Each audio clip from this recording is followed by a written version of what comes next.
Good evening. In the wake of the sentencing of Mick Philpot for causing the deaths of 6 of Philpot's children, the news has been dominated by the intervention of the Chancellor, since backed by the Prime Minister, who said that the killer's lifestyle, paid for by benefits, raises questions about the welfare system.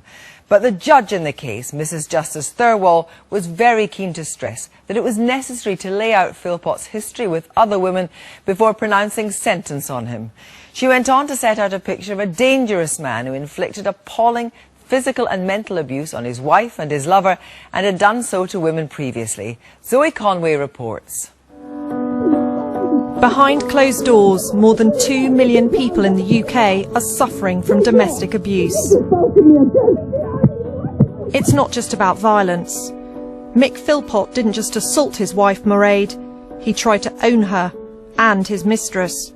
The judge who sentenced him said, "You controlled and manipulated those women as you had controlled and manipulated their predecessors. These 2 young women were not even permitted to have a front door key. Women were your chattels. You bark orders and they obey." And it's just, people need to be shocked with things like this, because this is what's going on your street.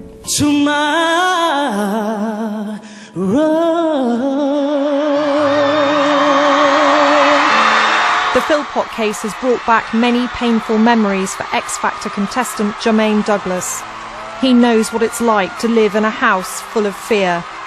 For years, his father subjected him, his mother and his siblings to violence and psychological abuse. The control and the violence, for me, mingled together. The control was a massive part of everything, and that's the part that gets you more than the physical abuse. The emotional torture, and to know that you can't be anything because he's there. And a lot of people think, why didn't she get away from him? Why didn't she do this and do that? But the control just keeps you in that little bubble, and you can't escape that. Last year, around 1.2 million women in England and Wales were affected by domestic abuse. Fewer than 1 in 4 people who experience abuse at the hand of their partner report it to the police. The most common form of abuse is non-sexual. I just can't be thinking of school right now. I don't need the stress. No, I just don't feel like it. What? Don't you love me? Domestic violence is not just to be found in adult relationships. The government, which produced this video, says the level of abuse in teenage relationships is worryingly high. In fact, young people may be more susceptible to abuse than any other age group. Just last month, the Home Office expanded its definition of domestic violence to include 16 and 17-year-olds who are in relationships. It also added to the definition coercive behaviour, which it said is an act or a pattern of acts of assault, threats, humiliation and intimidation or other abuse that is used to harm, punish or frighten their victim. He started to push me and pull me, and he started to hit me really, like burn me with lighters, and then it got on to like hitting, punching, slapping. Last April, Newsnight met Taylor Douglas. She was 16 years old when her boyfriend abused her. She finally broke free 2 years ago. Young men in general, I find, have a lack of respect for young women, and it's because of music and sort of the media and rappers, how they talk about slapping their women and stuff like that. I think that it encourages it. It's not just the lack of good male role models that worries Taylor. I see Rihanna with her partner Chris Brown being beaten and then getting back with him and showing that the world that that's acceptable. Obviously it's her own personal choice, but it doesn't really give off the right impression. How you can call her a mate after what she accused me of last week? One of the most well-known stories of abuse involves Kirsty and Tyrone in Coronation Street. But she isn't the victim. The plotline led to a huge increase in the number of men calling a helpline for male victims of abuse. In Britain last year, 800,000 men suffered as a result of domestic violence. And they lied to me like the liar you are! It's all very well raising the profile of domestic abuse, but can we afford to? there is so much abuse and domestic violence that I think we are in a crisis. We've got massive cuts to public spending. We've got the withdrawal of funding to voluntary agencies that deal with this kind of violence, and yet we're being asked to do more and more to protect children and adults from harm. The Philpot case brought the issue of persistent and controlling abuse out into the open this week. But will individuals, authorities and the justice system change as a result? Zoe Conway. Well, Polly Neate is the Chief Executive of Women's Aid, a charity which campaigns to end domestic abuse and also works with victims. Carmel Napier is Chief Constable of Gwent Police and the lead officer for domestic violence at the Association of Chief Police Officers. And Anna Lark is a former partner of the comedian Justin Lee Collins, who was convicted last October of harassment causing fear of violence after he subjected her to a campaign of abuse during their relationship. First of all, Anna, the CPS figures suggest that women experience an average of 35 incidents of domestic violence before reporting the incident to the police. In the Philpot case, as far as we understand, these women don't go forward at all. Does that surprise you? It doesn't surprise me at all. It's a really... how can I put it? It's a very, very hard crime to pin down, really. It's because it's emotional abuse, you almost don't realise it's abuse. It's kind of, it starts like off... what sort of things? Well, it's drip-fed. At the beginning, everything's wonderful. You think you've met the man of your dreams. Everything's really lovely. And once they sort of... not have you, but once, you know, you're quite smitten, the control starts. In my situation, it was I had to change my phone number. I wasn't allowed to contact any people from my past, that we were going to have a nice future together, that my past should remain in the past. But he also made me sit down with him, and he asked me about every single person I'd ever slept with or had been intimate with, and wrote it down in a pad. And it took you a while to realise that this actually was a form of abuse, and this wasn't somehow your fault. Yeah, I mean, what they do is they separate you, so you are in this little bubble, and, you know, you think that it's your fault, you know, that everything's going wrong, and they say to you, you know, if you behave in a different way, if you do this and that, you know, then our relationship will be better, and it's always your fault. It's never theirs. It's very hard. But eventually, you got a prosecution. Yes, I did. Yes, I did. Polly, in the case of the Philpots, let's be quite clear that Mrs. Justice Thirlwell wanted to lay out very clearly the whole abuse question on behalf of Mick Philpot, but he also said that Mairead Philpot, who we must remember was found guilty of the deaths of these 6 children as well, at one stage. Mrs. Justice Thirlwell said there were 3 occasions in which Philpot asked her for a divorce and she said no. So she did, when she had a chance, exert her authority on him.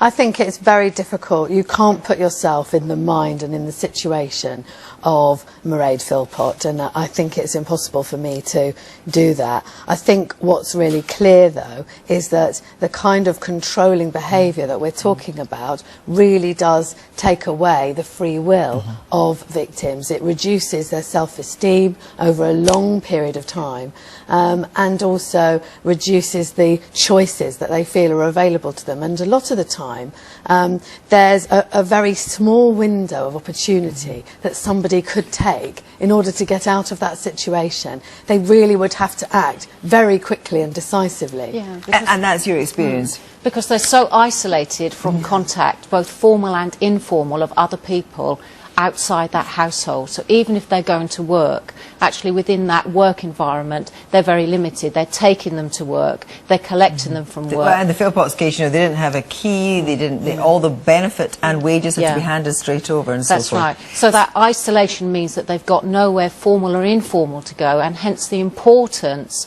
of people at work, neighbours, families, friends, police, social services, health service in particular, for someone who's having contact with doctors, maternity provision, etc., to be proactive and alert. But does that make you powerless in many ways, in the sense if you don't have all these other agencies and these other people coming forward? It's very difficult sometimes for the police, is it, not to take it seriously, but to act on it? I think all agencies need to be alert and proactive and then work together so that all the jigsaws can be put together.